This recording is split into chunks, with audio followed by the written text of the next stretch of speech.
What's good, YouTube, man? It's your boy Trayvon, and I'm back with another reaction video. And today we got the televangelist who sold Miracle Spring Water.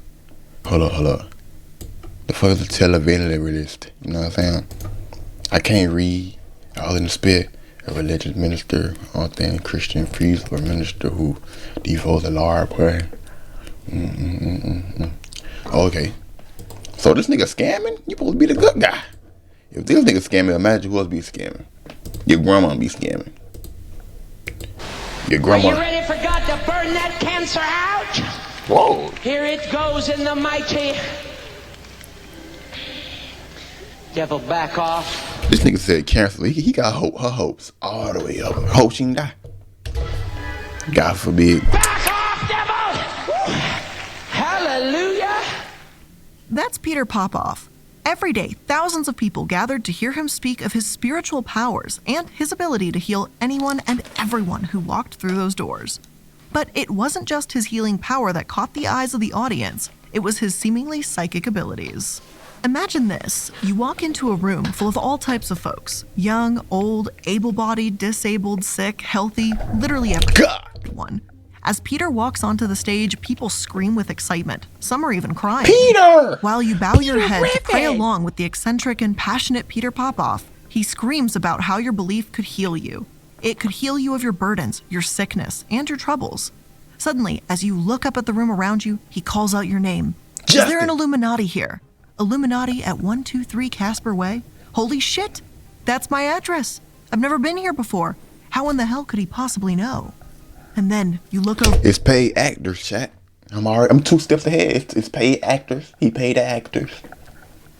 To see him charging, arms extended, sweating up a storm. Tells me all my ailments and everything that's hurting me. But don't worry, they will hurt me no more.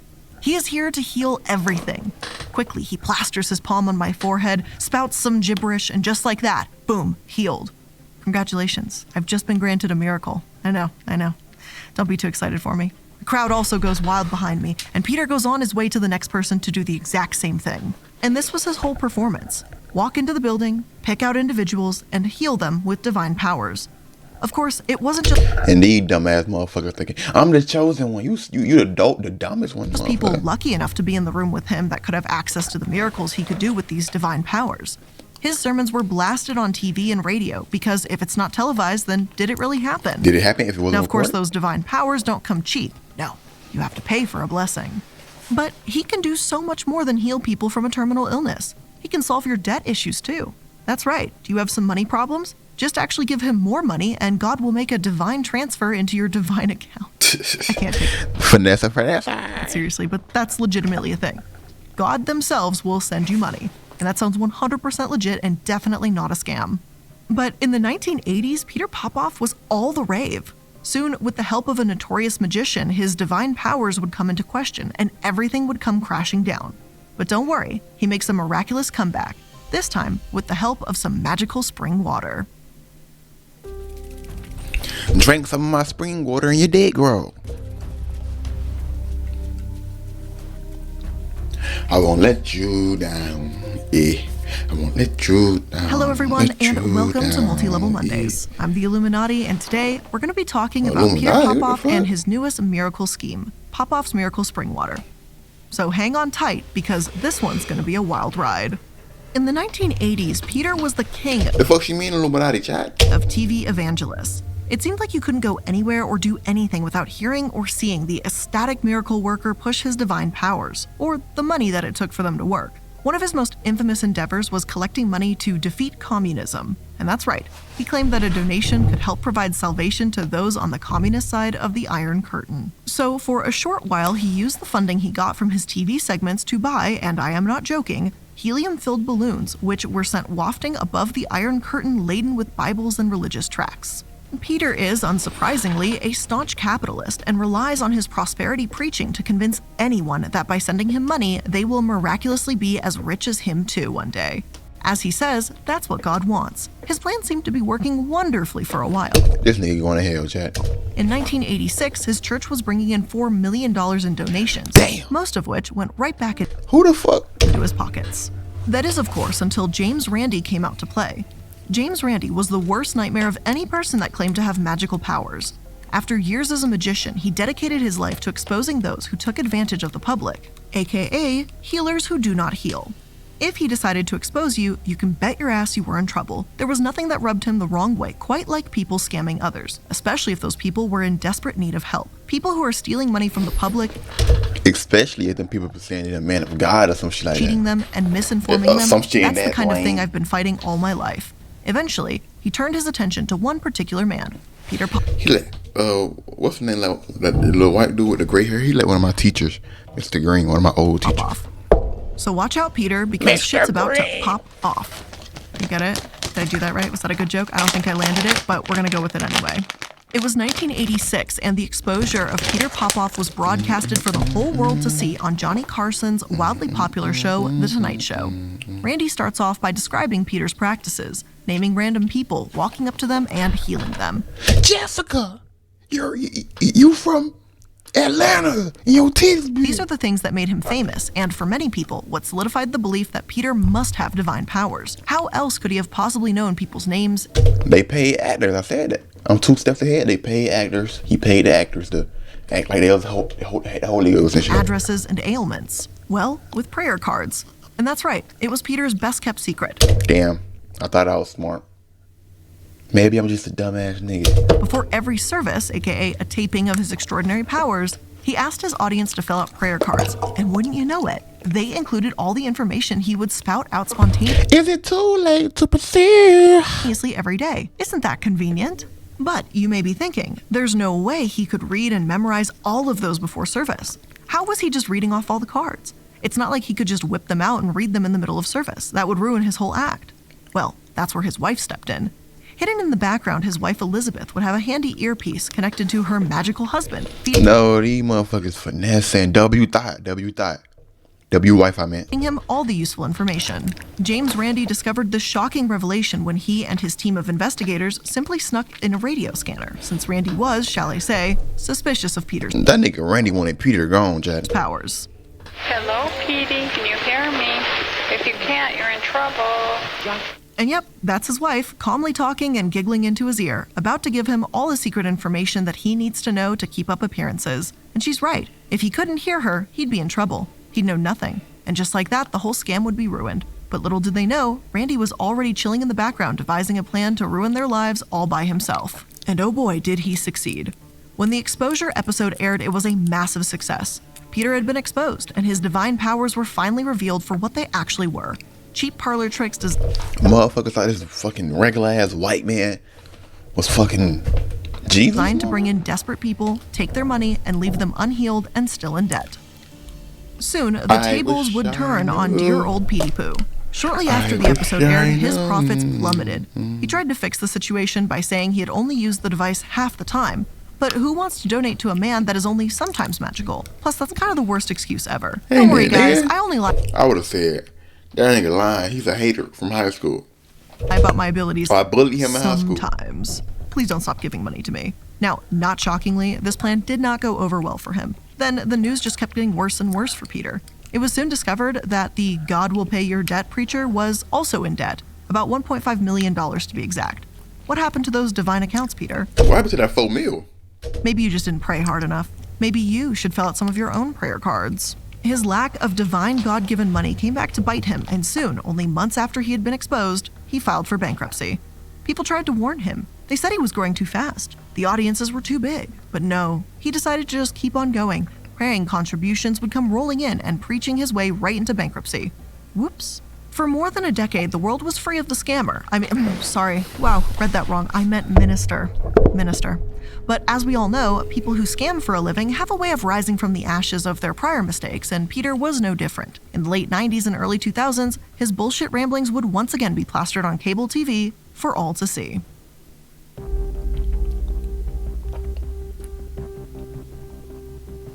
For about 10 blissful years, we all avoided having to be subjected to Peter Popoff screaming loudly on cable TV or on the radio. Imagine it's 3 o'clock at night. It's by 1990. It's 3 o'clock at night. You wake up to a commercial. But he seems to be just like a cockroach. No matter what you throw at him, he just won't go away. In 1998, he came back in one of the most shocking of ways on BET. And that's right, the white evangelistic scam artist, and darn, why do I keep saying that? I meant minister, bought some time on the No, he definitely a scam artist. Black Entertainment Television Network to stage his 1990s comeback. Of course, the niggas are, nah, because I don't even think BET owned by black people. He's not the no more. only one that took this route either. Many white ministers had turned to BET in the 1990s to try to reinvent their image, searching for a new audience. Not shockingly, this strategy to turn to a black audience was widely criticized. Jeffrey Haddon, who was a professor at the They was like, the white University people, the white people ain't gonna believe Peter, but the blacks will. The blacks stupid as fuck. of Virginia studying TV evangelists at the time, critiqued BET, saying, "It's a serious ethical question for BET President Robert Johnson.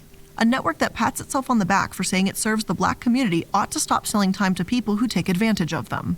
And I can't help but Hold up, do Jews? Oh, never mind. agree here. Yeah, shit, It's that's not all only about. seriously messed up that Peter and others found that they got caught by their white followers, so they just turned to black followers to start scamming them instead, with the idea that they could understand someone who's been persecuted by the system. But it's also messed up that BET, which is supposed to be dedicated solely to black empowerment and visibility, would sell time to white evangelists trying to scam their audience. Everything about that situation just sits all the way wrong with me. But unfortunately for everyone, his strategy seemed to work out. Soon he was back, and bigger and worse than before. By 2003, Peter was back to making the big bucks with his... I was born in 2003, chat. Niggas be acting like I was born in 1990 and shit, 1980. Like I'm an old man or some shit. I was born in 2003, like 4 years ago. organization bringing in over $9 million per year. And from that, he was able to pay his entire family handsomely, with him and his wife making roughly $500,000 a year, and his kids making Why he give me like a little Trump vibe, like a little broke ass Trump? $100,000. Of course, they got themselves a giant mansion, and in an ingenious move, put it in the name of the church. So what does that mean? Now everyone say it with me now, ready? Tax-free. He was back on TV, exploding from just one network to 7. He was bringing in the money at such a fast pace that his employees could barely keep up. Crystal Sanchez, a former employee, talked to GQ about her experience working with Peter. She had heard of TV evangelists before starting to work with Peter, and she knew they were all scams, but had never heard of him before, so she thought it would be okay. By her second day on the job, she was opening envelopes that contained about $30,000 in donations. So what the fuck the problem is? What are they to talk about? And that was just from her envelopes. 20 other women were doing the exact same thing. But with the money came prayer requests too, from people that had seen Peter on TV and were desperate for his help. What happened to those, you might ask? Well, they were shredded. While the gold, trinkets, and thousands of dollars were painstakingly sorted so they could make their way to Peter's pockets, the prayers were shredded on the spot. But they kept on counting, and Peter kept on preaching. This is when he came up with an idea that could change everything. Something he could sell to people other than just begging for donations. It was called Popoff's Miracle Spring Water, and it was sold as a miracle water that could save you from your biggest debt, chase off your Drink my water and your dick grow 2 inches. But did they put most the water terrifying- if the water inside a bag? demons and heal you from your most horrific illnesses.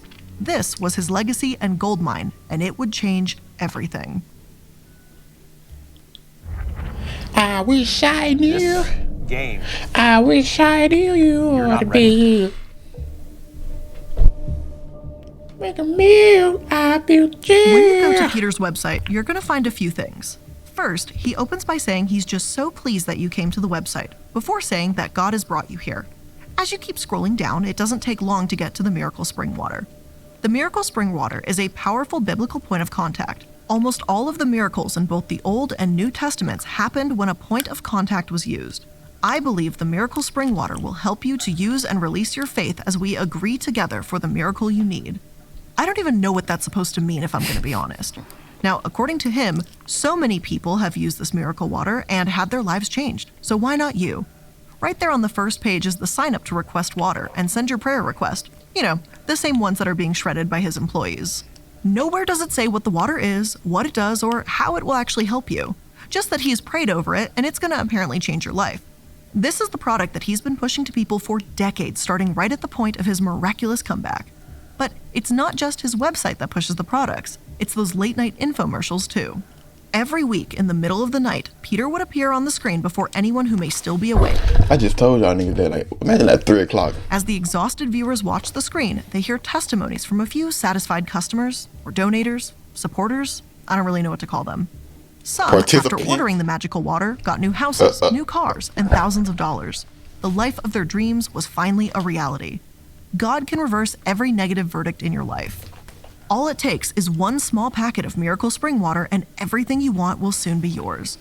With just one phone call or one email, this miracle could be yours and all your debt could be paid, which is, of course, God's wish for you.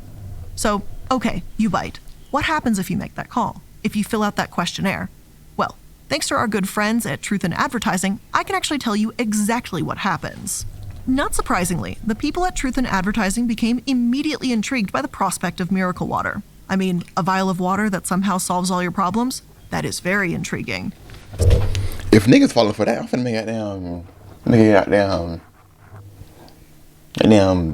some water to make your dick grow. So in How about 2018, that? they decided to order what was Y'all about that? advertised as their free water.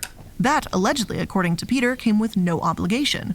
Within a few weeks, they received a response. Enclosed in the envelope was a super long letter and their own personal serving of the infamous miracle water. No disrespect to anyone, but in my spirit, I feel you've tried to get help before, but to no avail. Many are not anointed to deal with difficult cases. Perhaps this anointing is so strong upon me because I have personally overcome some of the same challenges you are now facing in my own life. And yep, that's the first sentence, and you heard that right. Peter had been anointed by God because he had overcome difficulties. I feel like we've all overcome difficulties in life, so where's my anointment, Peter? The letter continues by instructing who they call Tina, aka Truth in Advertising, which is just hilarious and genius, to follow every step before opening the miracle water. What follows is the most nonsensical rambling I have ever seen in my entire life. And seriously, this man just repeats the same thing over and over again about how God will help you, how he's been assigned to help you, and how dramatic turns your life will take, and all the different ways for 7 damn pages. Eventually, he gets down to the nitty-gritty, to the idea that for the water to work, you must qualify yourself. So how exactly do you do that, you might ask? Well, you send him money. Who would have guessed that? What happened to the water being completely free, Peter? But wait, it's also not just some random amount of money. No, it is a holy amount of money, because he instructs them to send exactly $19 because 1 is the number of the Father and 9 is the Father's number of new birth. Surely, when you send that money and the empty vial back to him, you will get your miracle, right? No. That just gets you the 7 secret prophetic events which guides you to your miracle. So did it work? Did the people at Truth in Advertising get their miracle? Was their divine check in the mail? No. But in the 5 months they waited for their miracle, they did get multiple additional letters from Peter in the mail requesting more miracle seed money. Over the course of their operation, Peter asked for more than $300 to perform their miracles. But alas, no such miracle ever came. Thankfully, Truth in Advertising was not Peter's normal target. They aren't normal people desperate for help leaning on someone that claims he can save their lives. Unfortunately, that has happened many times, and their stories are heartbreaking. Before we talk about the truth and the reality of what Miracle Spring Water actually is, I'm going to Miracle Spring Water is water. The fuck you mean take what a it quick really moment to is? thank today's sponsors. Why are people so difficult? ShipStation sets you up for Well, fuck growth your by directly sponsor. integrating with every shopping cart You know, and should I fuck storefront. with you? So your products are easier to find, This long ass easier to manage, ad. and easier to get The into the fuck? hands of happy customers. LM. I'm thinking this a whole segment, it's a whole ad.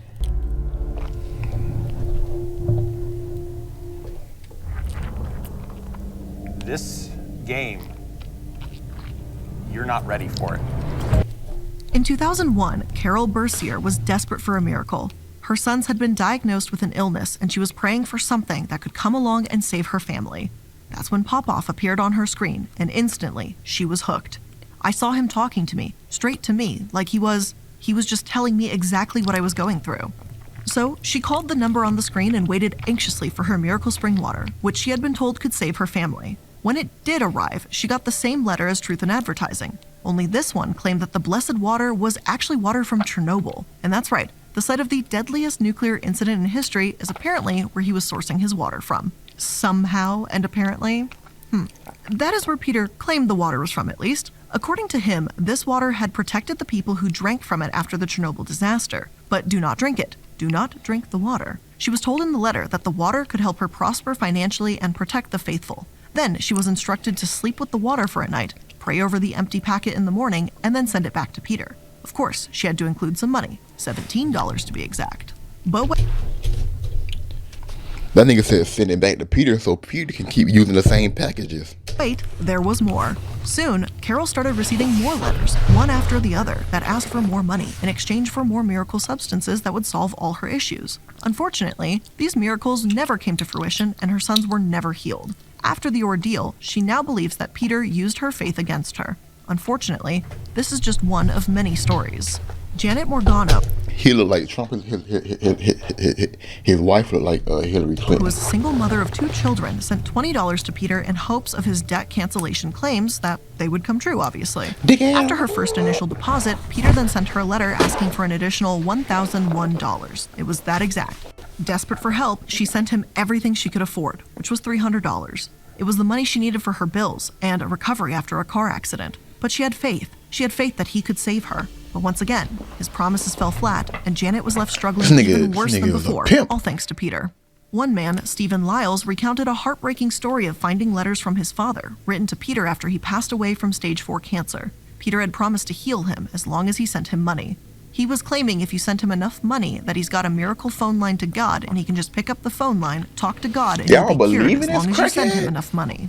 What's particularly Who y'all fucked think up this nigga about this is? situation is even after his father's death, Steve is actually still receiving Peter's letters, which is one of the most disgusting things I've heard of.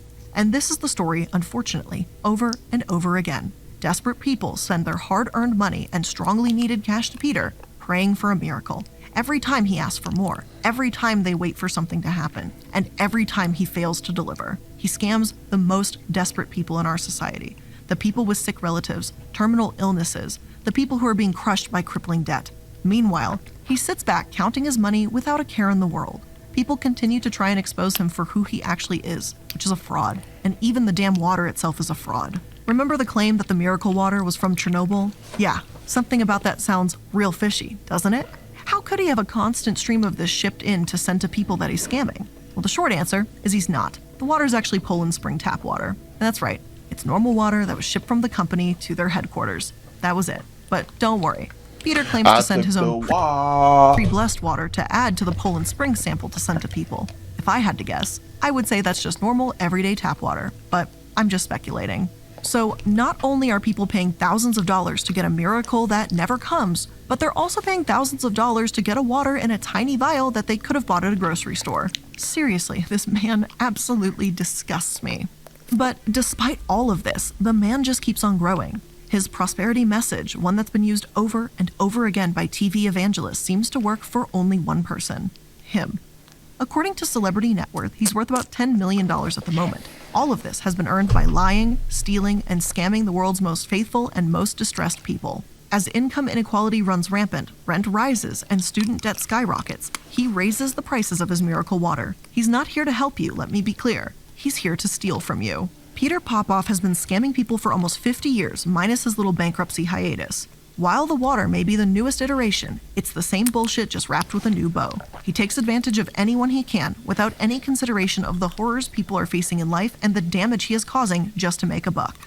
I hate to say he'll just keep on doing it, but sure as hell seems that way since I found no lawsuits, no government interference, and not even anything trying to strip him of his tax-free status. Nope. He just continues on, free as a bird, spewing lies that he can help the destitute. He, the water, and his divine powers are all a scam. It's been proven time and time again, and it's time for him to drop the fucking act. Peter, you may be divine, but I don't think it's the kind of divine you claim to be. I think it's more of the fallen type, the type that deserves to be somewhere very hot. That kind. Change your ways. But with all of that being said, unfortunately, this is where we're ending today's episode. YouTube, man, hit the like, subscribe, send it to your auntie for a tidbit, and subscribe.